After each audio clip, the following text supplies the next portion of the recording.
Señor resucitó, venciendo la muerte en la cruz. Nuestra esperanza está en Él. Hola hermanos, el día de hoy, 18 de abril del 2021, es tercer domingo del tiempo de la Pascua. Tercer domingo del tiempo de la Pascua. Vean cómo vamos avanzando, ¿no? En este tiempo pascual, ojalá que avance también nuestra vida espiritual, que de eso se trata, ¿no? La celebración de estos días tan solemnes. Yo quiero insistirles, ¿no? Y perdón, porque sé que muchos de los que escuchan o miran estas publicaciones son gente que está vinculada a la liturgia. Entonces, por favor, a la liturgia en sus parroquias, lógicamente, en sus comunidades, por favor, que se note que es tiempo de la Pascua. Por favor, no lo vuelvan así tiempo ordinario, sino que los cantos más animados, los cantos que sean de ritmo pascual, si lo quieren así, la decoración y todo, que indique que estamos en un tiempo, el tiempo más importante del año, porque celebramos el centro de nuestra fe, pues, y la resurrección es el centro de nuestra vida de fe. Bueno, vamos a las lecturas del día de hoy, porque últimamente, oigan, los últimos días he estado hablando demasiado, y ahora son 3 lecturas, ¿no? Hechos de los Apóstoles, sí. Ya lo hemos escuchado en algún momento en las semanas anteriores. Capítulo 3, versículos del 13 al 15, y no sé por qué nos saltamos el versículo 16 y 17, 19. En aquellos días Pedro tomó la palabra y dijo: el Dios de Abraham, de Isaac y de Jacob, el Dios de nuestros padres, ha glorificado a su siervo Jesús, a quien ustedes entregaron a Pilato y a quien rechazaron en su presencia, cuando él ya había decidido ponerlo en libertad. Rechazaron al santo, al justo, y le pidieron el indulto de un asesino. Han dado muerte al autor de la vida, pero Dios lo resucitó de entre los muertos y de ello nosotros somos testigos. Ahora bien, hermanos, yo sé que ustedes han obrado por ignorancia de la misma manera que sus jefes, pero Dios cumplió así lo que había predicho por boca de los profetas, que su Mesías tenía que padecer. Por lo tanto, arrepiéntanse y conviértanse para que se les perdonen sus pecados. Palabra de Dios. Te alabamos, Señor. Bueno. Hemos leído este texto, sí, en la primera semana del tiempo de la Pascua. Esto es después del momento de la curación de aquel paralítico junto a la puerta hermosa. Ese es el segundo discurso de Pedro después de Pentecostés. Y sigue el mismo lineamiento, ¿no? Los mismos elementos propios. Nosotros somos testigos, ustedes están llamados a la conversión. Si allá en el capítulo 2 estaba la pregunta, ¿qué debemos hacer? Ahora Pedro se los dice sin que le pregunten. Conviértanse y arrepiéntanse para que se les perdonen los pecados. Este elemento, yo insisto que algunos piensan, padre, pero hablar de conversión en el tiempo de la Pascua, por favor, eso está bien para el tiempo de la Cuaresma, para el tiempo del Adviento, y ese es un error. O sea, es el amor que se nos ha manifestado, las pruebas que tenemos en la cruz y en la resurrección del Señor, lo que debe movernos a la conversión. Y luego, evidentemente, toda la construcción de esto, ¿no?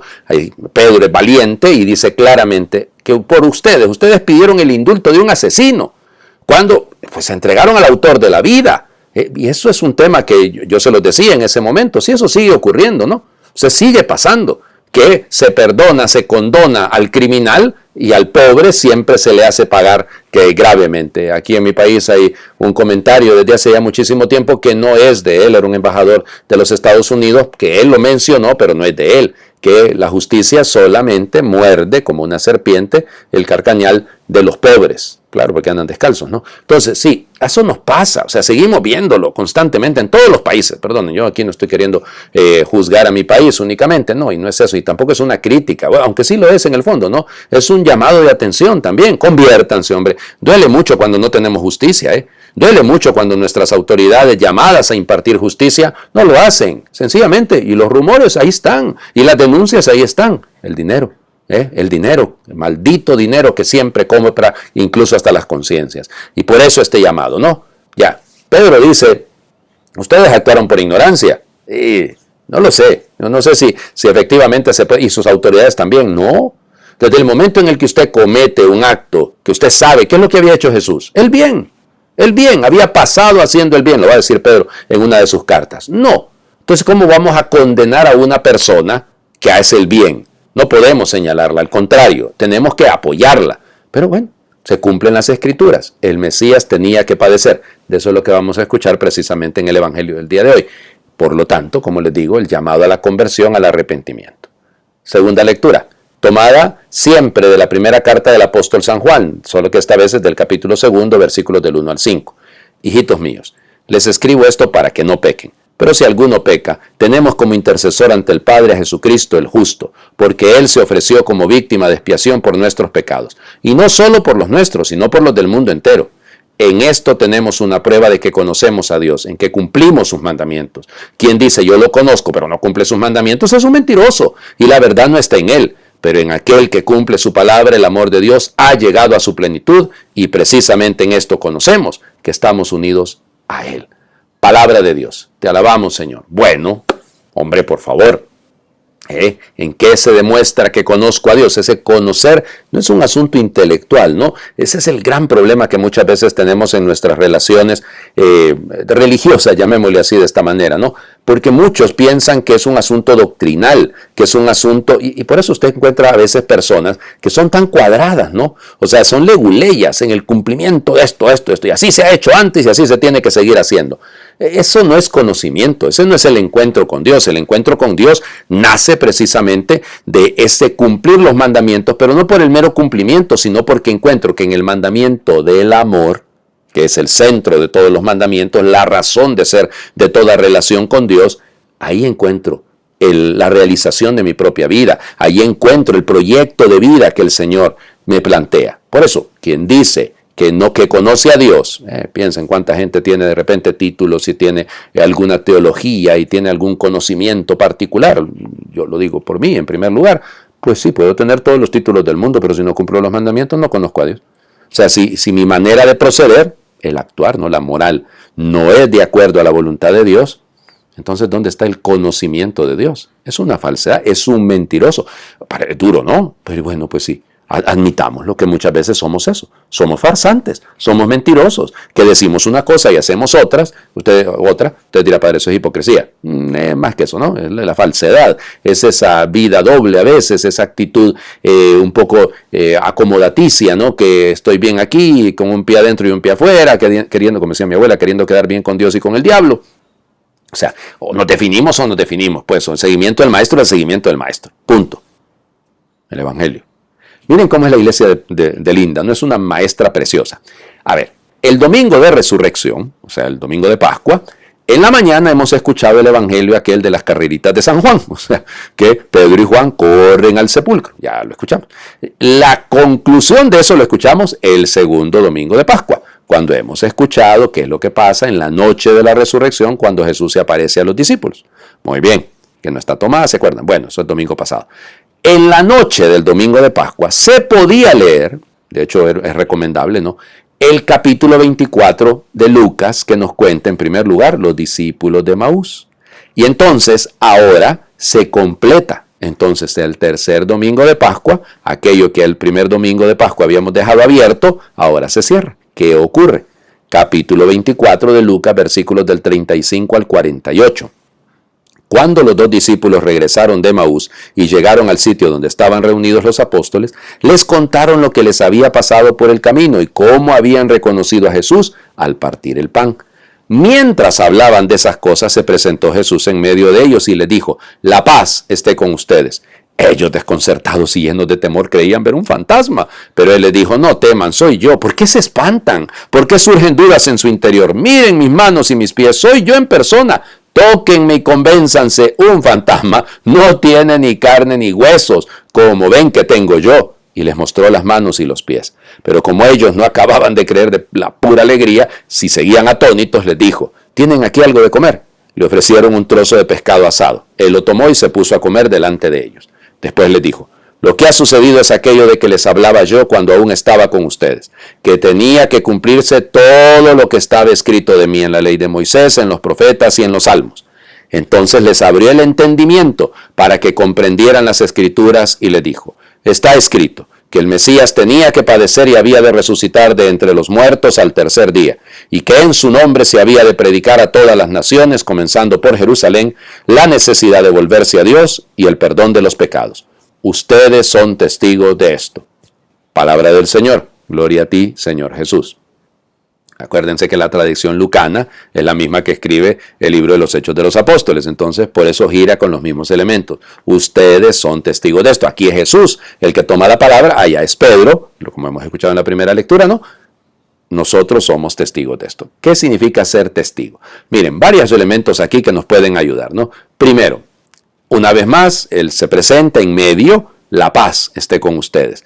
Que se quedan atónitos, como dice esta traducción, se quedan allá verdaderamente con la boca abierta, ¿ya? Y piensan que es un fantasma. ¿Por qué surgen dudas en su interior? El Señor que conoce el interior de cada persona. Mírenme, soy yo. ¿Ya? No soy un fantasma, bueno, esa es la versión de los fantasmas, un poco ahí, como les diría, un poco de suspenso, ¿no? Que atraviesan, yo no sé cómo verlo al fantasma como tal, ¿no? Jesús manifiesta que hay una continuidad en el que resucita.